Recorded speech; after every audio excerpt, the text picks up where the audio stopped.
Hey everyone, Jason here, digital marketing consultant, and in this content marketing guide, you're going to learn everything you need to know to get up and running with your first content marketing campaign for any product and service that you have. Timestamp table of contents in the description along with some other helpful videos to get you started with your content marketing. Here we are going to dive right into the step-by-step actions you need to take in order to create and implement your own content marketing strategy. And the very first step in the strategy, of course, is defining what content marketing actually is. So all content marketing is creating media that grabs your ideal customer's attention and delivers value. That's it. So we have the first element, which is we're creating media. So this is going to be either a podcast, a video, or a blog post. We're grabbing our customers' attention and we are delivering value. This last part's very important. The content we're creating actually needs to be valuable in and of itself. We're not just making content for the sake of trying to create sales. So the very first step in our process is going to be deciding what our product and offer is going to be, because presumably our content is going to grab the attention of our ideal customer, it's going to provide value, and then we're going to ask them to do something, either purchase a product or service or enter their name and email on a landing page. And so you want to choose one product or offer for your content marketing strategy. Now you can always go back through this process and create multiple strategies or multiple funnels for multiple products and services. But when it comes to creating your content strategy, you want to think of one product or service, and this is going to ensure that the content you make directly ties into the ultimate action that you want, which I assume is a sale. So we're going to move on to the next step in our process, which is identifying what 3 to 4 problems our product solves. So this is going to be if you have a lead magnet like a spreadsheet, PDF, video tutorial that you're offering for free in exchange for contact information, or an actual service, or you're trying to get them on the phone to close them. So we want to identify what are the 3 to 4 problems that our product solves. And that's all we need to do in this first step. We've chosen one product or offer, and then identify the 3 or 4 problems that our product solves. Why is it? What value does our product deliver to our ideal customer?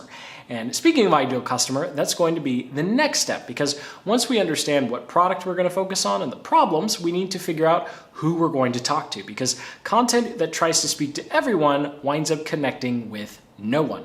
So coming back to our little product diagram here, we're going to move over and start focusing in on the potential customers that would find value in our product and service. Now, of course, there's going to be lots of different potential customers for our product or service, but here we want to make sure that we choose just one to start with. You'll notice a trend here, the power of one.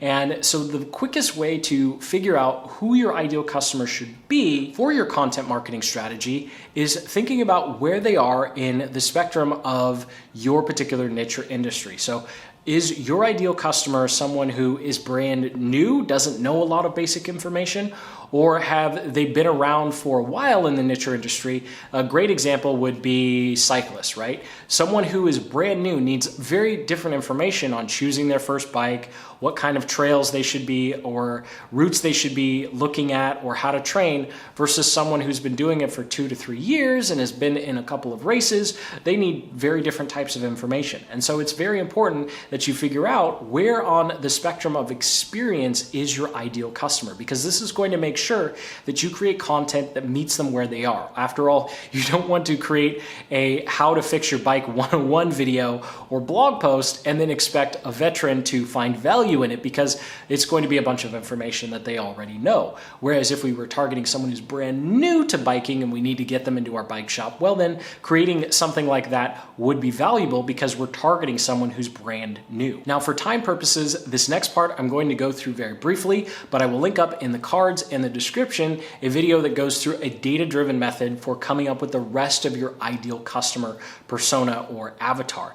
Here you want to answer 2 questions, and then the last set of questions we're going to actually answer in the next step. So here you just want to have a basic understanding of the demographics and who your ideal customer is. You can actually use the Facebook Audience Insights tool, and you can use Google Analytics in order to get this basic information. Again, I'll link up in the description and the cards to a video that takes a much deeper dive on this. But this is something that you're going to want to do as you start going through this process. But the experience level is the most important part. So that's why we went over that. This stuff you can do later after you've started creating your content. The other thing that's going to be very helpful when you're crafting your own content plan is understanding who's already making content in your niche or industry that your ideal customer is engaging with. Because if they're not watching, reading, or listening to the content you're about to create, they're watching, reading, or listening to someone else's content. So you want to identify at least 5 brands, YouTube channels, magazines, big blogs in your space or niche, as well as some of the top influencers, at least 5. So you have kind of a benchmark of the type of content that your ideal customer is already engaging with.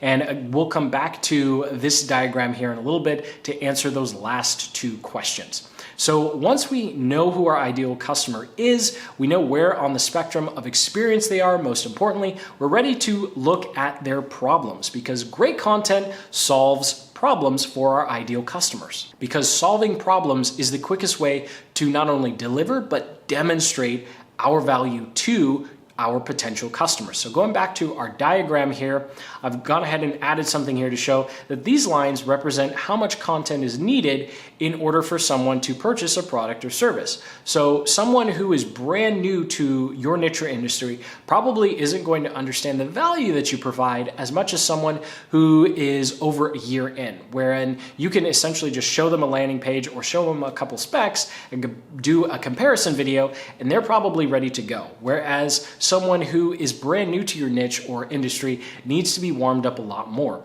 So if we zoom in here on, let's say, the intermediate line, the line represents opportunities for content. Now, this is a bit of an oversimplification, but you want to think about it this way. Your product or service solves a couple of problems. You've already identified what those are. And then you know the experience level of your ideal customer. So now the content is what helps them move along the process of seeing the value in your product or service and also solving other problems that they most likely have. Now, you don't necessarily have to have it a straight line, right? This is just for example purposes. Sometimes you're going to be solving a problem that isn't directly related to the problem your product or service solves. But what's most important is you are identifying who that ideal customer is all the way in the bottom, and you're creating content that demonstrates value and it demonstrates that you can actually help them, and it moves them closer and closer to your product or service. We'll go through some concrete examples of what this type of content looks like. This is just here to show you that we are on a journey. We're not making one piece of content and then expecting them to immediately buy. And in order to bring them along that content journey, we need to ask 2 final questions for our customer persona. And that is, what do they care about? Specifically, what results are they after, and what are the perceived roadblocks? So we want to look at what are they ultimately trying to achieve, because they might be trying to achieve things that aren't necessarily directly tied to our product or service. Or if you think of it as a stepping ladder, you're going to think your product or service is at the top. It solves the great big problem. And there might be little ones along the way that they also care about or also want to be solved. And so that's what we want to think about here. And then we also want to think about, what do they think is getting in the way? It's very key that we think about what they think is getting in the way. You're the expert. You might think, hey, you know what? This giant roadblock over here, this is your biggest problem that you need to solve. And they might think it's something completely else. Completely something else. There we go, completely something else. So you really do want to make sure here that you are focused on your ideal customer's point of view.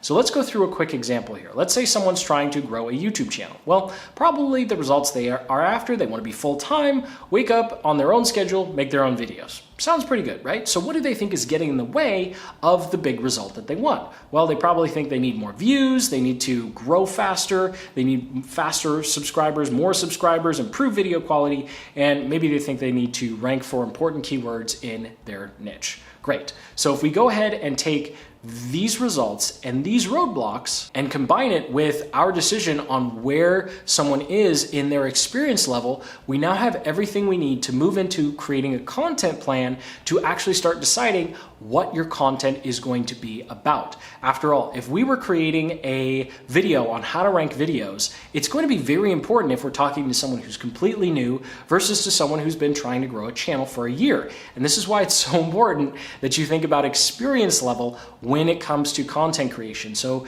this process is probably going to take you anywhere from 30 to 40 minutes. You're just going to brainstorm, write out a bunch of results you think your ideal customer wants, write out a bunch of roadblocks or problems you think your ideal customer thinks that is getting in the way of achieving those results, and you'll be good to go for actually starting to create your content plan. Now, it's going to be a bit of a stretch, but you'll see how this actually fits together.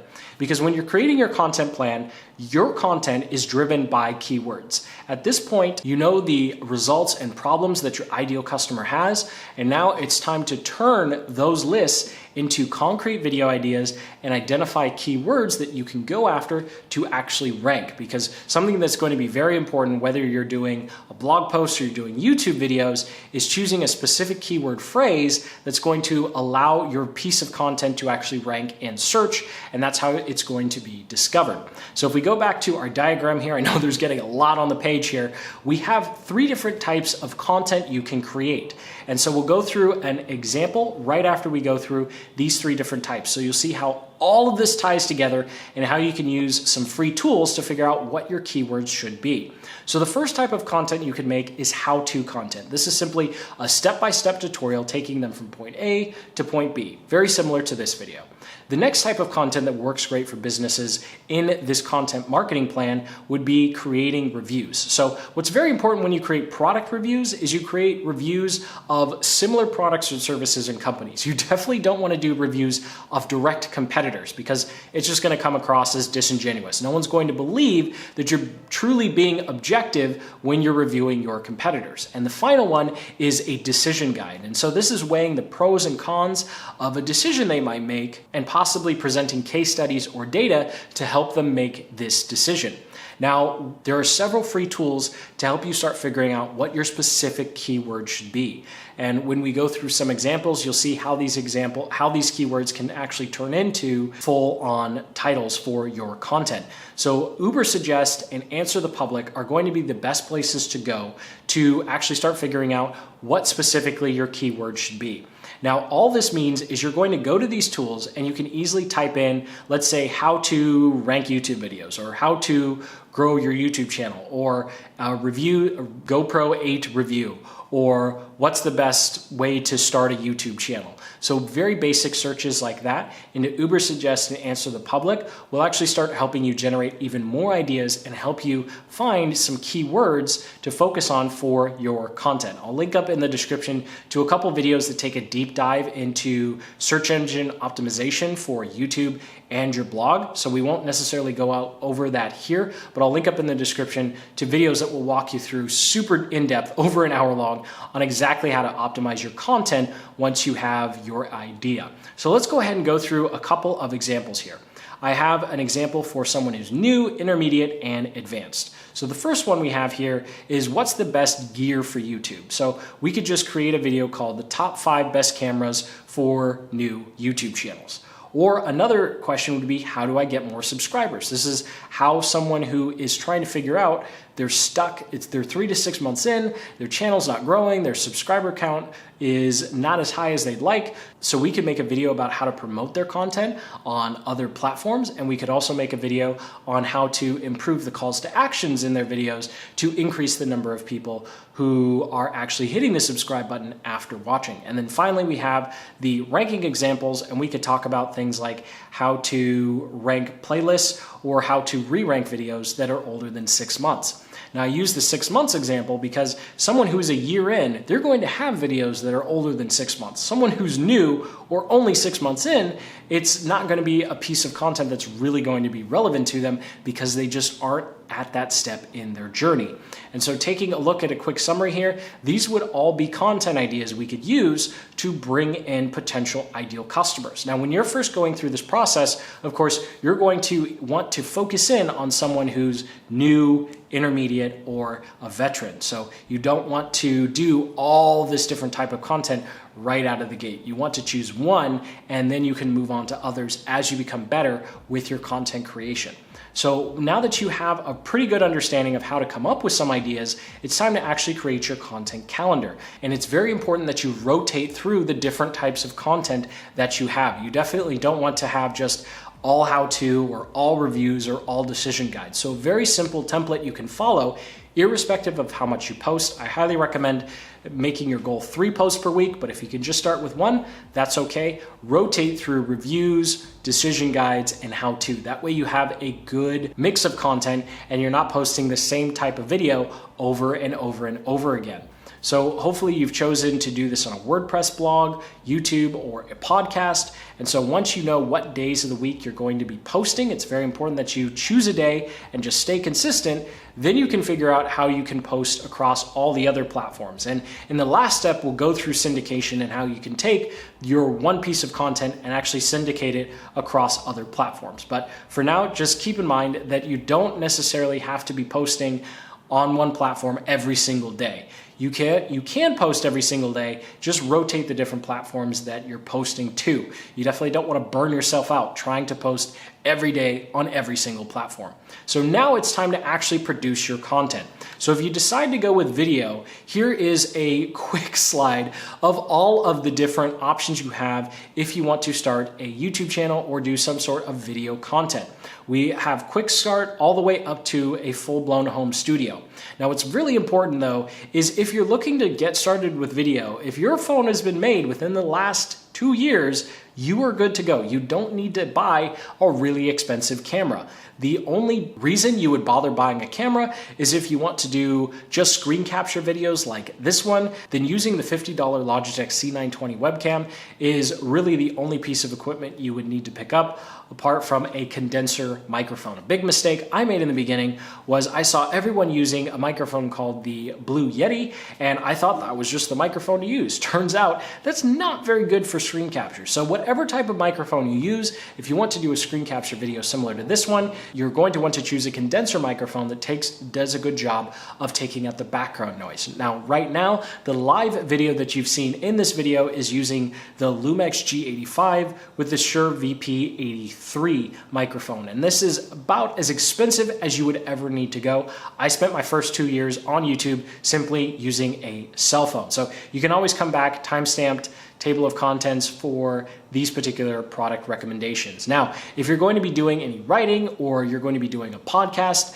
then your writing budget, if you want to completely delegate having someone write for you, then you're looking at anywhere from $200 to $500 per post, and the post is anywhere going to be between 1,000 and 2,000 words for your blog. Your script is probably going to need to be around 1,000 words for a good 4.5 to 5 minute video. You're going to have $15 to $50 in a graphics budget. Again, you could do this all yourself, but if you want to delegate or outsource, you're going to be able to find talented people who can help you with this process. Now, if you need someone, if you're going to be doing your writing or you're going to be doing your recording and you need an editor for your video or your blog post or your podcast, you're looking for anywhere from $75 to $200 for that editing. Anything above $200, they are just price gouging you. So now it's time to finally post your content. Now, there's one big thing you need to know here when it comes to posting, and that is posting is the start. It's the starting line of the race. It's not the end of the race. And that is because you need to reply to your comments. It doesn't matter what platform you're posting to, you need to reply. It's crazy to me how many channels I come across that simply don't reply to their comments. I still spend hours a week replying to my comments. It's something that is really going to help you not only understand your customer, but it's also going to help your videos and blog posts and podcasts actually rank higher, because those platforms that the content is on, they're going to see engagement, and that is a positive sign. You can literally just double the amount of comments you had on any piece of content by simply replying to everything. Now, the final part of this process is going to be promotion. And this is designed to magnify your reach. And I highly recommend you go through this having some help. I definitely don't recommend trying to do all of this content syndication across all the platforms by yourself. Once you've decided what your core platform is going to be, whether that's a WordPress blog, a YouTube channel, or a podcast, your job is to make content for that platform. And then when it fits your budget, bring people onto your team, hire a virtual assistant or a freelancer to start to repurpose that content across other mediums and across other platforms. It's going to save you a lot of time and headache, and it's going to allow you to create a lot more content. So you can always come back, timestamp table of contents for this particular diagram that actually walks you through how you can syndicate and the approximate costs per post for syndicating your content. And that is all there is to it, to the very basics, bare minimum of getting up and running with content marketing. I sincerely hope you got some value out of this video and you have lots of ideas on what you can do to be more successful with your content marketing. So go ahead and comment below with any of your content marketing questions. Hit that like button, subscribe for more deep dives just like this one. And until the next, keep building the business you love.